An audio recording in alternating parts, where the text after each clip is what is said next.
On the day my sister walked down the aisle with the man I was once engaged to, my mother whispered to me, this was God's plan. But when I stood at the back of the hall holding a brown envelope, thick with printed receipts, screenshots and secrets, I whispered back, then let's see how God handles mine. Neely grew up knowing she wasn't the favourite. Everyone in the family adored her older sister, Matu. Matu was the girl who always got the pretty dresses, the loudest applause at church, and the first slice of cake at every family event. If Nelly got a gift, Matu's was always bigger. If Nelly sang, Matu's voice was louder, even if she didn't sing better. Their mother would smile at Matu like she hung the stars, while Nelly was just there. Still, Nelly didn't complain. She learned how to stay quiet, how to clap for her sister even when it hurt. She helped Matu study, helped her pick out dresses, even stood in the background while people praised Matu for things Nelly had done. No one noticed how often Nelly stayed up late helping with chores while Matu went to bed early. No one saw how Nelly bit her tongue every time her parents made a decision for her, just to please Matu, but it didn't bother her, not too much. She told herself that one day, someone would see her, someone would choose her, and then came Seifu. Seifu didn't look past her, he looked right at her. For the first time in her life, Nelly felt seen, not as Matu's little sister, not as the quiet girl in the background, but as a woman, as someone worth loving. When he held her hand, she felt like she was standing in the light for once. When he smiled at her, it felt like the world finally had space for her heart too. For the first time, Nelly wasn't second, she was someone's first choice, and that's when she allowed herself to dream, not just of love, but of a life where she mattered, a life where she wasn't always the one left holding the broom, clapping for others, or sitting in the shadows. She had never tried to win before, never fought for the spotlight, but with Seifu, it wasn't about attention, it was about love, and she believed she had finally found it. But the thing about being second for too long is, you never see it coming when they try to put you there again.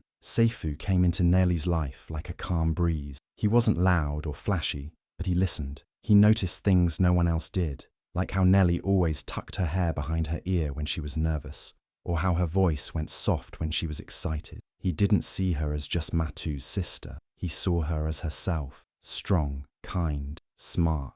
And for the first time, Nelly felt like she didn't have to hide in the background. They started small, sharing ideas, dreaming about opening a little cafe that sold homemade snacks and herbal drinks. Seifu believed in her when no one else did. He helped her register the business, even gave her money when her parents refused to invest. Together, they built something real, not just a business, but trust.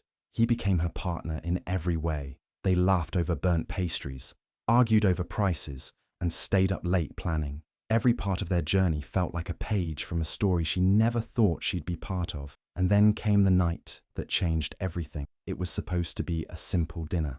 Seifu had invited her to the small garden behind their shop, decorated with string lights and candles. But just as she arrived, the skies opened up. Rain poured like never before. The street outside flooded quickly, and the lights flickered. But Seifu didn't cancel. He stood there, soaked to the skin, holding a small box in his hand, his smile wider than the storm around them. Nelly gasped when she saw the ring, but what broke her heart open was his voice. He didn't talk about forever. He talked about now, about how she made him better, about how she brought light into his life when everything felt dark. He said she wasn't just his love, she was his peace, his home.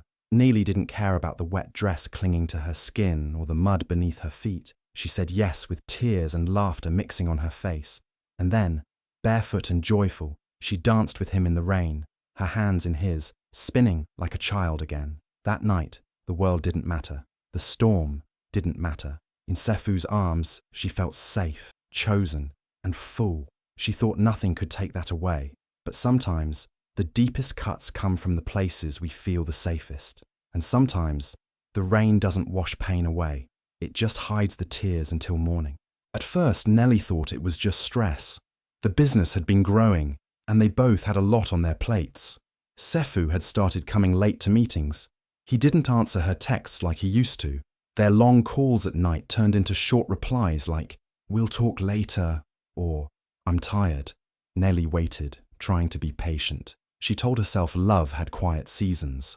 But this felt different. He used to look at her with warmth, like she was the only one in the room. But now his eyes drifted. He seemed lost in thought, distracted. Sometimes she'd be speaking and he'd just nod, not even hearing her. She missed him, even when he was sitting right beside her. Then came the evening that changed everything. Nelly had spent the whole day cooking his favorite meal, grilled fish and spicy yam porridge. She even packed some sweet plantains and fresh juice. She missed the old times, when they used to eat on the floor of his apartment and laugh about nothing. So she decided to surprise him. It was raining again, lightly this time. She climbed the stairs to his apartment with a warm heart and a warm meal. But when she opened the door, something felt wrong. The lights were on, but the room felt cold. Sefu wasn't there. She called out his name, but there was no answer. Still smiling, she walked to the kitchen to drop the food. That's when she saw it, a small glass perfume bottle sitting on the counter. It wasn't just any perfume, it was Matu's. Nelly knew the shape, the smell, even the soft scratch on the side. She had seen that bottle 100 times on her sister's dressing table. She had even helped Matu look for it once when it went missing. Now it was here, in Seifu's apartment. Nelly stood still, her hands shaking. Her mind didn't want to believe it. Maybe Matu dropped it off for some reason. Maybe it meant nothing. But deep inside, she felt something twist in her chest. Then she heard a sound, the click of the bathroom door, footsteps. She didn't wait. Neely placed the food gently on the table and left the apartment without saying a word. Her heart was heavy, her head spinning, but her legs kept walking. She didn't cry right away. She didn't scream. She just walked in the rain, her face blank, her thoughts loud. Something had shifted, and she knew. The silence between them wasn't distance anymore. It was a wall. Nelly didn't sleep that night. Her clothes were still damp from the rain, but she didn't change. She sat on her bed, staring at the wall, holding on to hope that maybe there was a reason. Maybe Matu had just visited. Maybe it was all a mistake. But morning came, and the ache in her chest told her the truth wouldn't be kind. She called Seifu, and for the first time, he picked up without a fake excuse. His voice was calm, too calm. When she asked him about the perfume, he didn't hesitate.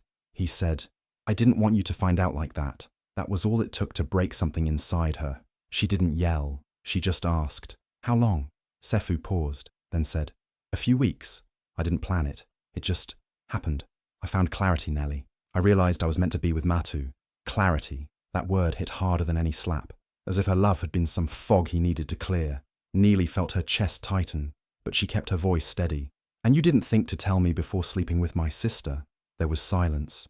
He didn't apologize. He didn't even sound sorry. The next day, Neely went to her parents. She needed support. She needed someone to hold her, to tell her she wasn't crazy, that she didn't deserve this. But what she got was worse than the betrayal. Her mother didn't look shocked. Her father didn't even raise his voice. Instead, her mother said softly, "God rearranges hearts for a reason." Neely blinked, confused. "What do you mean?" Her mother looked at her the way someone looks at a child throwing a tantrum. "Maybe this is God's will, Neely. You should learn to let go. Matu and Seifu, maybe they were meant to be." Her father added, "Don't fight what God has allowed. Maybe your blessing is somewhere else." It felt like the ground disappeared beneath her. She turned to Matu, who stood in the corner with her arms crossed. No shame, no guilt, just a small smirk. "You always hold on to things too tightly," Matu said, almost like it was Nelly's fault. That was the moment Nelly knew. This wasn't just a mistake. This was planned, accepted, encouraged.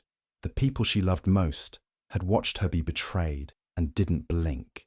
Nelly left without saying another word. She walked away with her heart in pieces, her trust shattered.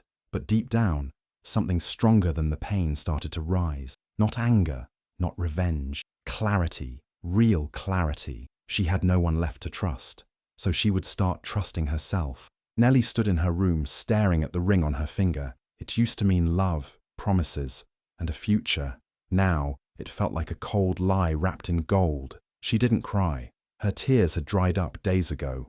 The pain was still there, but it had turned into something else. A strange calm. She knew what she had to do. Not for them, for herself. The next morning, she walked into the little office space she and Seifu had built together. It was quiet, just the soft hum of a ceiling fan and the smell of old papers.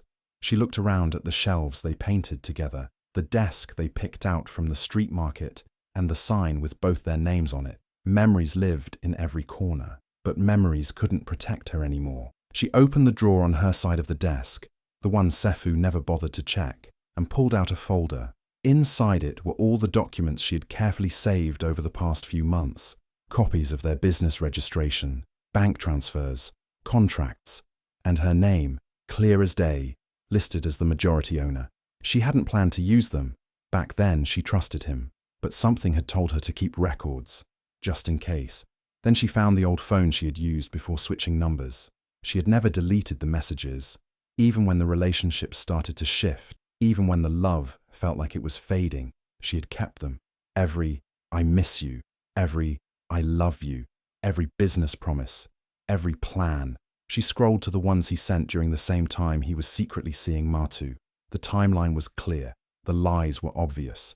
She transferred everything to a flash drive and tucked it into her bag. Later that day, she met Sefu outside the cafe. He looked uncomfortable, but not guilty. Maybe he thought she'd scream, cause a scene, or beg him to come back, but she didn't. She reached into her bag, pulled out the ring box, and handed it to him.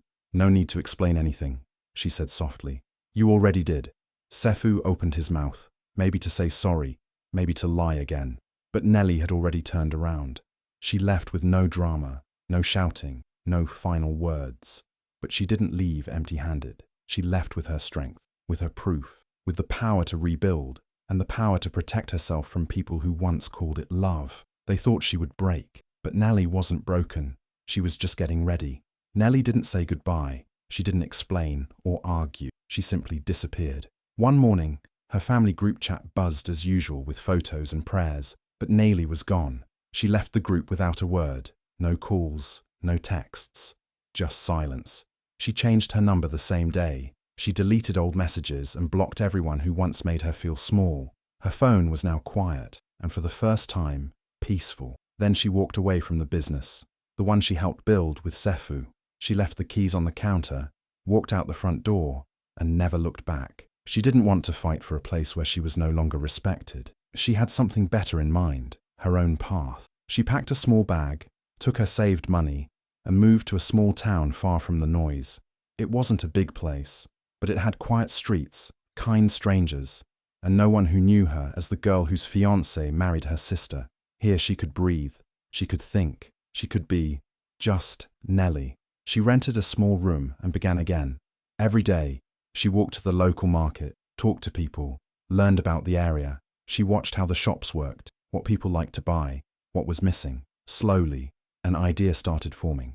This time, she wouldn't share her dream with anyone. No one to betray her, no one to steal it. With the documents she had saved and the proof of her past business ownership, she registered a new company under her full name. Everything was legal, everything was hers. She used her skills to sell homemade snacks and drinks, just like before. But this time, she did it her way. Her name was on every paper, every label, every product. People started noticing her. They didn't know her story. They just saw a young woman who worked hard, smiled kindly, and ran her business with honesty. The money came slowly, but it came. More importantly, peace came with it. Nelly didn't miss the noise, the lies, the pretending. She didn't need anyone to clap for her. She was proud of herself now. Her silence wasn't weakness. It was focus. While her family thought she had vanished in shame, Nelly was busy building something strong. Not just a business, but a life that could never be taken from her again. She hadn't disappeared. She had started again, quietly, but with purpose. Months passed. Nelly's life had changed completely. She was no longer crying at night or asking why. She had found her peace in a small town where no one whispered behind her back. Her business was slowly growing, and so was her strength. She had started to smile again, not because everything was perfect, but because she was finally free from people who didn't deserve her love. Then one afternoon, a letter arrived. It had no return name, just a clean white envelope. Curious, she opened it and froze. It was a wedding invitation. Her name was written clearly at the top, Miss Nelly Ose, +1, and below it in gold letters the names Matu and Sefu. For a moment, her hands shook. Of all the things she had prepared herself for, this wasn't one of them. The people who had lied to her, hurt her, and betrayed her had the nerve to invite her to their wedding. It wasn't just disrespect, It was a slap in the face. But instead of tearing the card, instead of crying, Nelly laughed. A soft, quiet laugh. Because in that moment, something inside her woke up. They wanted her to sit quietly, to clap for them again, to pretend she was okay while they danced in a dress stolen from her dreams. But Nelly had changed. She took the invitation, placed it neatly on the table, and said out loud, "I'll be there," but not the way they expected. She didn't go shopping for a fancy dress. She didn't call her old friends for gossip. She made one phone call to her lawyer, the man who had helped her file the paperwork for her new company, the one who had reviewed her business documents, seen the proof of Sefu's financial misuse, and helped her legally protect everything she now owned. He didn't ask many questions. He just said, "I'll be your +1." Nelly RSVP'd yes, not to show off, not to start drama, but because it was time. Time to show them that she wasn't broken, that she didn't need to fight, cry, or scream. She had facts, she had truth, and she had law on her side. The invitation they sent her to mock her became the door she needed to close that chapter, not in pain, but with power. They thought she would ignore it, or maybe show up looking lost. But Nelly was never going to walk into that room alone. She was going to walk in with everything they never saw coming. The wedding day arrived, loud and grand. The hall was full of guests, flowers, music, and laughter. Matu wore a shining white gown, smiling like she had just won a prize. Sefu stood tall beside her, pretending to be the happiest man alive. Everyone clapped, danced, and toasted their new life. But then came the moment no one expected. Just before the first dance, as Matu held her bouquet and Sefu reached out his hand, the music suddenly stopped. The lights dimmed. People looked around, confused. Then, the big screen behind the stage lit up. At first, everyone thought it was a romantic slideshow, a video of how they met, their journey, sweet memories.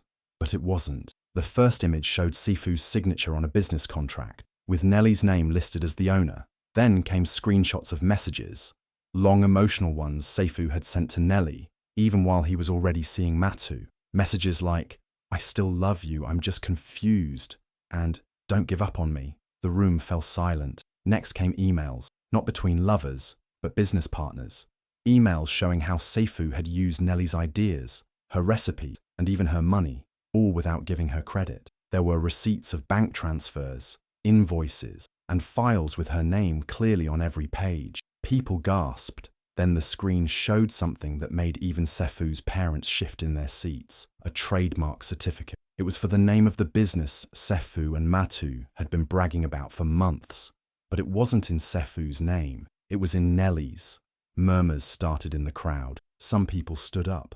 Others stared at the screen, unsure what to believe. And then came the final blow. A clear scan of a prenup agreement, signed by Sefu weeks before the wedding. A legal document that stated that if any fraud was discovered tied to the business, all of Sefu's current assets would legally belong to the other party. The name on that line? Nelly Osei. At that moment, a soft voice echoed from the speakers. Nelly's voice. She didn't insult anyone. She didn't cry or yell. She simply said, "Since you all wanted to witness love today, I thought you should also witness the truth." Gasps filled the room. Matu dropped her bouquet. Sefu's face turned pale. Some guests started walking out. Others recorded the screen on their phones. It was no longer a wedding. It was a revelation. And while chaos broke out, Nelly walked out of the hall quietly, with her lawyer beside her, head high, heart calm. Because she hadn't come to destroy anyone. She came to set herself free, with the truth as her only weapon. The hall was no longer filled with laughter. After the slideshow ended, there was a heavy silence, like the walls themselves were holding their breath. Matu stood frozen in her perfect white dress, makeup starting to smudge. Sifu's hands were shaking as he tried to explain something to the guests, but no one was listening anymore. Then the doors opened. 2 officers walked in, dressed in plain clothes, but clearly on duty. They headed straight for Sefu. No questions, no warnings, just handcuffs. "You're under arrest for fraud, business theft, and misuse of registered assets," one of them said firmly. Gasps rippled through the hall again. Sefu stammered, trying to deny it, but the officer held up a folder, filled with evidence Nelly had provided earlier. He was led away in front of everyone, Cameras clicked, people whispered. Some guests left in shock, others just sat there, stunned. Matu broke down crying. Her dream day had turned into a public disaster. She looked around for her parents, for someone to help her, but even they were too stunned to speak, and just when things couldn't get worse, they did. A man in a suit walked up to the manager of the wedding hall. He quietly handed over a document. It was from the court, a legal order to freeze all the venue's payments linked to Sefu's business accounts. The music stopped completely. The cake was taken back. Decorations were removed. The wedding, halfway done, was now officially over. People rushed to gather their things. Vendors started packing up. The lights turned off one by one, and what was once a grand celebration turned into a ghost town of broken dreams. Matu sat on the floor, crying into her hands. Neely's parents sat in the corner, too stunned to move. Her mother, who once told her, "God rearranges hearts for a reason," now stared at the empty stage in disbelief. Her father, who had called her too emotional, now looked down, silent and defeated. But their tears weren't from shame. Number they cried, because the daughter they thought would always be behind was the one who had stayed ahead, with grace, with silence, with power. They had ignored her, pushed her aside, supported a lie, and now they were watching the truth unfold in front of everyone. Their golden daughter's wedding ended in disaster. Their lesser daughter, she didn't shout, she didn't fight, she just walked away with her head held high, and everything they thought she'd lost. The castle they had built on lies had collapsed, and Nelly didn't even have to touch it. Truth did all the work for her. Some people expected Nelly to return and boast. They waited for her to make noise, to rub her success in everyone's face. But Nelly didn't come back for applause. She didn't need it. She had already found what they could never give her: peace. Now, her business runs stronger than ever. The same business they laughed at, the one she built quietly in a small town, is now known across regions. Her logo is everywhere, her name on every product. People don't whisper her name with pity anymore. They say it with respect. She doesn't go around reminding people of what they did. She doesn't bring up the betrayal or the shame they tried to bury her in. She simply walks with grace, letting her actions speak for her. She walks into meetings, events, and markets with calm confidence, not to prove anything, but because she already knows who she is. Sometimes people ask her, "Why didn't you take revenge? Why didn't you destroy them completely?" And she always smiles softly. "They taught me to forgive," she says, "but never told me I had to forget." She forgave Sefu, not because he deserved it, but because she didn't want to carry his weight any longer. She forgave Matu, not to make peace with her, but to make peace with herself. And as for her parents, she let their silence answer for them. But forgetting, she didn't forget the lessons. She didn't forget who stood by her and who didn't. She used the pain to build something stronger. She used the betrayal to find her own path. They once told her that losing Sefu was God's plan, but what they never realized was that Nelly had her own plan, one that didn't depend on anyone choosing her. She chose herself. And now, when she walks through the same streets that once watched her heart break, she walks in silence, not to hide, but because peace doesn't need to shout. Her strength is quiet. Her success is steady. Her story is no longer about being left behind. It's about rising, gently, powerfully, with nothing but truth in her hands.